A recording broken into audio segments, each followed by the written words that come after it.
এই অঙ্কটিতে আমরা দেখছি a অনুপাত b সমান 2:3 এবং b অনুপাত c সমান 6:7 হলে a অনুপাত c এর মান কত।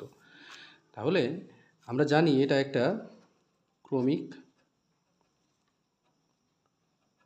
সমানুপাতি। এটি কি দেখছি আমরা? ক্রমিক সমানুপাতি। ক্রমিক সমানুপাতির ক্ষেত্রে আমরা কি করতে পারি? আমরা জানি a অনুপাত b অনুপাত c হবে।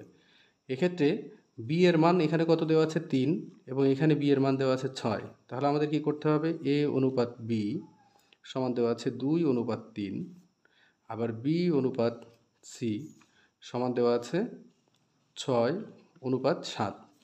আমাদের এইখানটির মান এই b এর মানের সমান করতে হবে, অর্থাৎ এই b এর মানের সমান হবে। তাহলে কত দিয়ে গুণ করতে হবে?